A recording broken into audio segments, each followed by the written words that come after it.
الحمد لله وحده والصلاة والسلام على من لا نبي بعده أما بعد فأعوذ بالله من الشيطان الرجيم بسم الله الرحمن الرحيم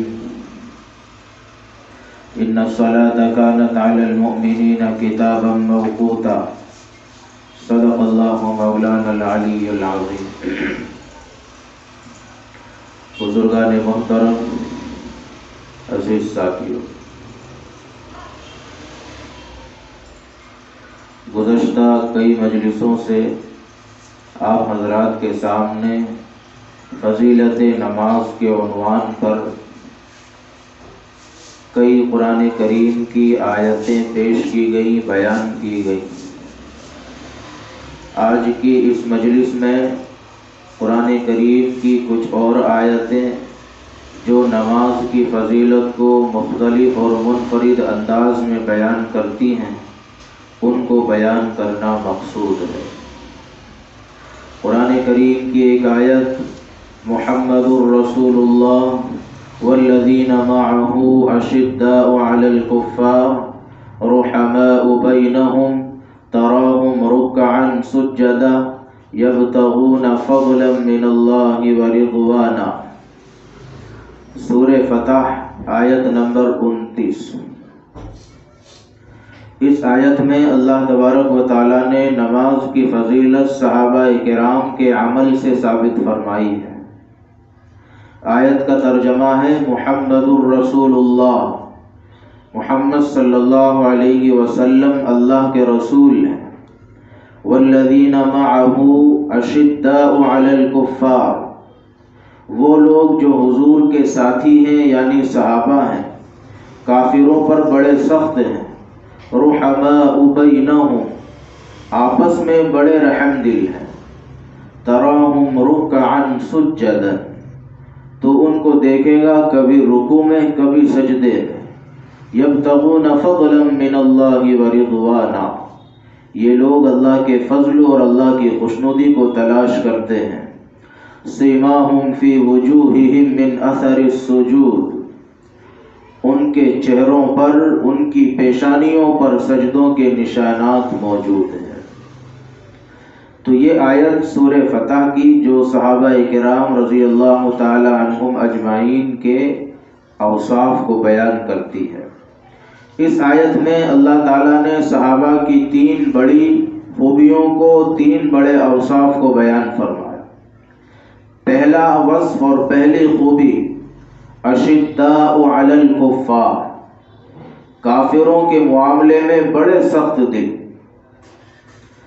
جب معاملہ اسلام کا ہو، جب معاملہ اہل اسلام کا ہو، جب معاملہ اللہ اور اس کے رسول کا ہو، تو صحابہ کرام کے دلوں میں بہت زیادہ سختی پیدا ہو جاتی تھی۔ اسلام کے خلاف، مسلمانوں کے خلاف، اللہ اور اس کے رسول کے خلاف کوئی چیز کسی صحابی سے برداشت نہیں ہوتی۔ حضرت ابوبکر صدیق ہو، عمر فاروق ہو، عثمان غنی، علی ابن ابی طالب رضی اللہ تعالی عنہم اجمعین، یا ان کے علاوہ اور صحابہ، کہ وہ صحابہ جو رحم دلی کے اندر ممتاز اور مشہور ہیں، وہ صحابہ بھی جب اسلام کے خلاف کوئی سازش رچی جاتی، اسلام اور اہل اسلام کو کچلنے کی اور ان کو پست کرنے کی اور ان کو انحطاط کی چکی میں پیسنے کی سازشیں ہوتی، تو ان لوگوں کی ساری رحم دلی ختم، پھر ایک دم سختی دلوں کے اندر آ جاتی اور اسلام اور اللہ اور اس کے رسول کے لیے بالکل مر مٹنے کے لیے تیار ہو جاتے۔ یہ ان کی بڑی خوبی تھی جو ہر مسلمان کو اپنے اندر پیدا کرنے کی ضرورت ہے۔ اسی کو حدیث میں بیان فرمایا، الحب فی اللہ والبغض فی اللہ، اللہ ہی کے لیے محبت اور اللہ ہی کے لیے نفرت۔ دوسری بڑی خوبی صحابہ کی رحماء بینہم، آپس میں بڑے نرم دل ہوتے تھے۔ صحابہ کرام جب آپس میں ملتے، ایک صحابی دوسرے صحابی سے یا اپنے گھر والوں سے، پڑوسیوں سے، دوستوں سے یا اپنے ہم مذہب لوگوں سے، تو ان کا معاملہ اور ان کا رویہ بڑا نرمی کا ہوتا تھا۔ اور اسلام کی تعلیمات میں بڑی خوبی اور بڑی تعلیم نرم دلی کی ہے۔ ان اللہ یحب الرفق، اللہ تبارک و تعالیٰ کو نرمی بڑی پسند ہے، اور صحابہ کرام میں نرمی کی صفت بڑی پھوٹ پھوٹ کے پائی جاتی تھی، آپسی معاملات کے اندر بڑے نرم دل ہوتے۔ تیسرا وصف اور تیسری خوبی جس کا تعلق ہمارے موضوع کے ساتھ ہے، تراہم رکعا سجدا، تو دیکھے گا صحابہ کو کبھی رکوع کے اندر کبھی سجدوں کے اندر، یبتغون فضلا من اللہ ورضوانا، اور ان سارے کاموں کے پیچھے ان کا مقصد اللہ کی رضا اور اللہ کی خوشنودی۔ تو صحابہ کے امتیازی اوصاف میں بڑا وصف تھا نماز سے محبت، رکوع سجدوں سے محبت، دن بھر دعوت کے کام میں، دن بھر جہاد کے کام میں، دن بھر لوگوں کو اللہ اور اس کے رسول کی طرف بلانے کے کام میں، اور رات بھر مصلی کی پیٹھ پہ، رات بھر اللہ کے سامنے آہوزاری، رات بھر کبھی رکوع میں، کبھی رات سجدے میں، کبھی رات قومے میں، کبھی رات قیام میں، کبھی رات سجود میں۔ یہ صحابہ کا وصف تھا، یہ صحابہ کی زندگی کا معمول تھا کہ دن بھر گھوڑے کی پیٹھ پہ ہوتے، جنگیں کرتے، جہاد کرتے، اور رات بھر مصلی کی پیٹھ پہ ہوتے کہ اللہ کے سامنے عاجزی سے روتے گڑ گڑاتے اور دن بھر کے کاموں کی مقبولیت اللہ سے مانگتے۔ اور پھر کیا صفت بیان فرمائی کہ یہ سارے کام جو صحابہ کرتے تھے، نماز پڑھتے یا آپس میں رحم دلی کا معاملے کا اظہار کرتے یا کافروں سے سختی کا معاملہ کرتے، ان کے پیچھے ان کا اپنا ذاتی مفاد اور اپنا ذاتی فائدہ نہیں ہوتا۔ یبتغون فضلا من اللہ ورضوانا، یہ سب کے سب اللہ کی رضا اور خوشنودی کے لیے کرتے۔ اور سجدوں سے اتنی محبت تھی صحابہ کو کہ اسی آیت میں اللہ نے فرمایا سیماہم فی وجوہہم من اثر السجود، تو دیکھے گا ان کی پیشانیوں پہ سجدوں کے نشانات کو۔ ایسے سجدے کرتے تھے کہ زمین پہ بھی نشان ہو جاتا اور زمین کا نشان پیشانی پہ بھی ہو جاتا۔ تو یہ صحابہ کرام کی صفت تھی کہ اللہ تبارک و تعالیٰ نے ان کو ان اوصاف کا مالک بنایا جو اللہ کے نزدیک سب سے زیادہ پسندیدہ ہے۔ تو اس آیت کے اندر نماز کی فضیلت صحابہ کے عمل سے ثابت فرمائی۔ اگلی آیت اَأَشْفَقْتُمْ أَن تُقَدِّمُوا بَيْنَ يَدَيْ نَجْوَاكُمْ صَدَقَةً فَإِذْ لَمْ تَفْعَلُوا وَتَابَ اللَّهُ عَلَيْكُمْ فَأَقِيمُوا الصَّلَاةَ وَآتُوا الزَّكَاةَ وَأَطِيعُوا اللَّهَ وَرَسُولَهُ۔ سورہ مجادلہ آیت نمبر 13۔ اس آیت کے اندر اللہ تعالیٰ نے نماز کی فضیلت کو ایک اور طریقے سے ثابت کیا۔ آیت کا ترجمہ ہے اَأَشْفَقْتُمْ أَن تُقَدِّمُوا بَيْنَ يَدَيْ نَجْوَاكُمْ صَدَقَةً، کیا تم اس بات سے ڈر گئے کہ تم رسول کے سامنے سرگوشی کرنے سے پہلے صدقہ دو؟ فَإِذْ لَمْ تَفْعَلُوا، بس اگر تم نے ایسا نہیں کیا، وَتَابَ اللَّهُ عَلَيْكُمْ، اور اللہ نے اس کو معاف بھی کر دیا، فَأَقِيمُوا الصَّلَاةَ، تو اب تم نماز قائم کرو، وَآتُوا الزَّكَاةَ، اور زکوٰۃ ادا کرو، وَأَطِيعُوا اللَّهَ وَرَسُولَهُ، اللہ اور اس کے رسول کی اطاعت کرو۔ آیت کا پس منظر یہ ہے کہ شروع زمانے میں جب حضور پاک صلی اللہ علیہ وسلم نے اسلام کی دعوت دی، اسلام کا اعلان کیا، اور لوگ جوق در جوق حضور سے ملنے آنے لگے، اور حضور کی شہرت ہو گئی، اسلام کی شہرت ہو گئی، اس کونے سے اس کونے تک اسلام کا نام روشن ہو گیا۔ اب ہر کوئی آدمی آتا حضور سے ملاقات کرتا۔ کچھ لوگ تو وہ تھے جو صحیح معنی میں ملاقات کرنے کے لیے آتے تھے، یعنی یا تو مسائل معلوم کرنے کے لیے یا اسلام قبول کرنے کے لیے۔ کچھ لوگ وہ ہوتے تھے جو محض فضول کی اور لا یعنی بحث کے لیے آتے تھے، اور یہ لوگ حضور کا وقت ضائع کرتے تھے۔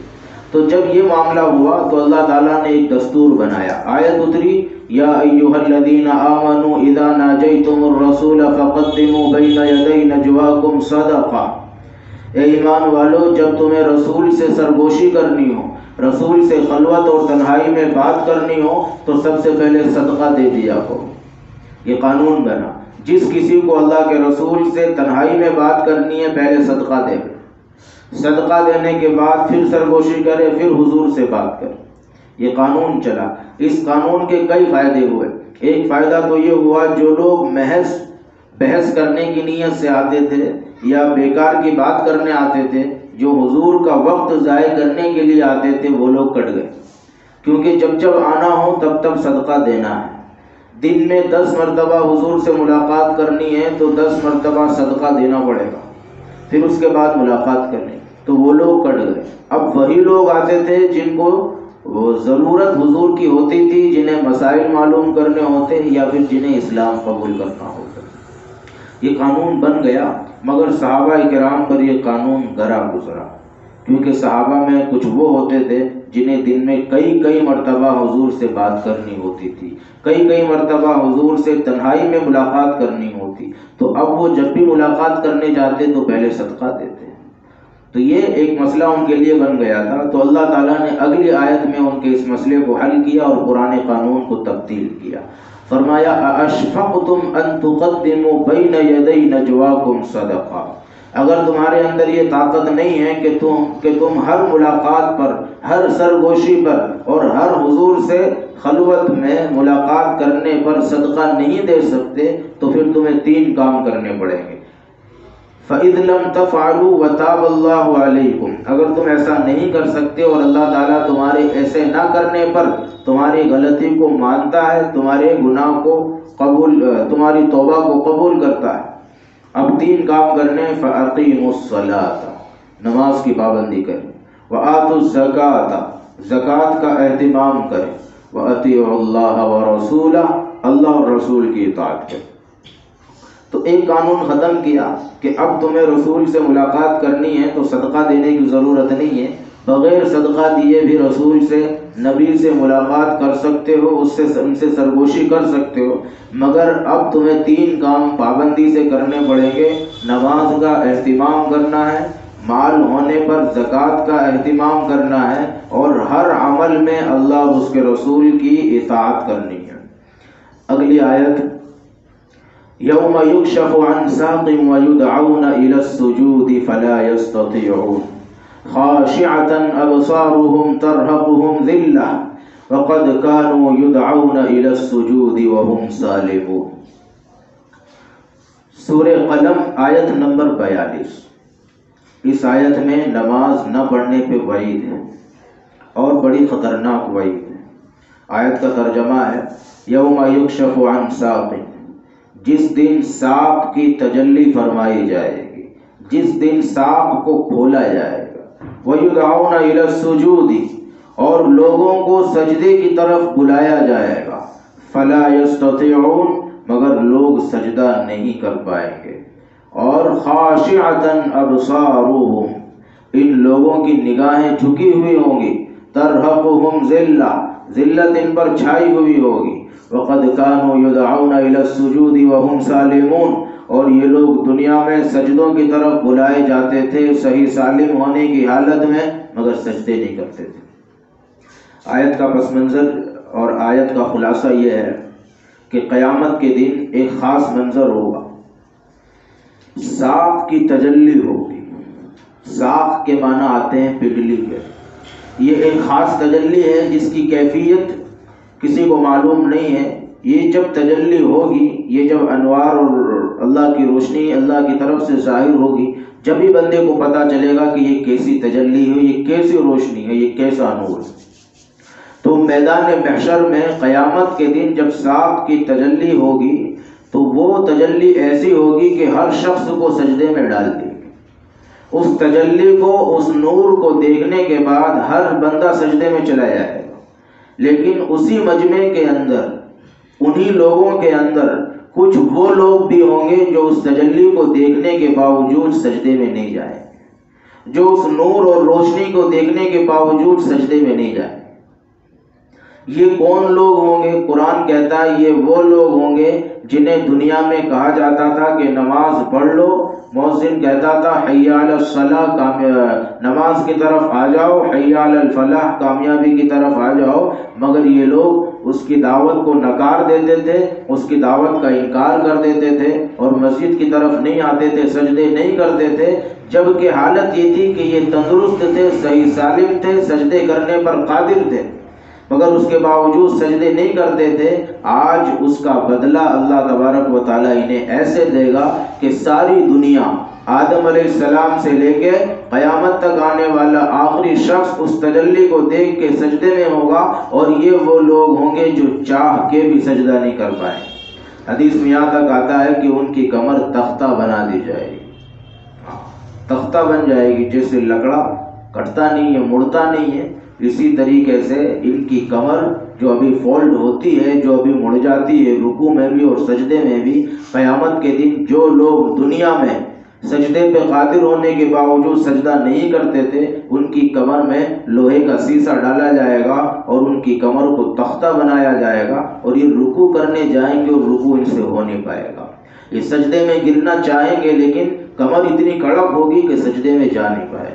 اب آدم علیہ السلام سے لے کے نبی حضور پاک صلی اللہ علیہ وسلم تک 1.25 لاکھ نبی، اور ابوبکر صدیق رضی اللہ عنہ سے لے کے آخری صحابی 1.25 لاکھ صحابہ، پھر تابعین، تبع تابعین، اور محدثین اور فقہاء اور ائمہ اور اولیاء اور اہل اللہ، اور اس کے بعد قیامت تک آنے والا ہر نیک آدمی جس نے دنیا میں نماز کی پابندی کی زندگی گزاری ہوگی، وہ کھڑے ہو کے دیکھے گا کہ یہ کون مجرم ہے، یہ کون مجرم ہے جو اس تجلی کو دیکھنے کے باوجود بھی سجدہ نہیں کر رہے ہیں۔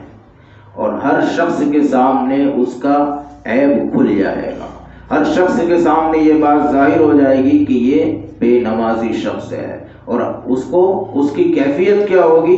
قرآن کہتا ہے خاشعۃ ابصارہم، کسی سے نظر نہیں ملا پائے گا، آنکھ اٹھا کے کسی کی طرف دیکھ نہیں پائے گا، شرمندگی اتنی زیادہ ہوگی کہ نظریں جھکی کی جھکی رہ جائیں گی، ترہقہم ذلہ، اور ذلت انہیں چاروں طرف سے گھیر لے گی۔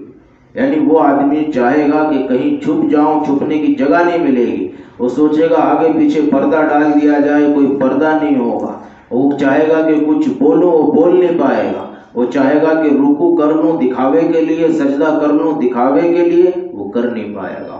تو ایسے بے نمازی لوگوں کا عیب قیامت کے دن اس حال میں کھلے گا کہ آدم علیہ السلام سے لے کے قیامت تک آنے والا شخص، جن کی گنتی اربوں خربوں سے کہیں زیادہ ہوگی، وہ سارے لوگ وہاں جمع ہوں گے، اور ان لوگوں کو کھڑے ہوئے دیکھ کے پہچان لیں گے، یہ وہ لوگ ہیں جو دنیا میں نماز کی طرف بلائے جاتے تھے تندرست ہونے کی حالت میں، مگر یہ نماز نہیں پڑھتے تھے۔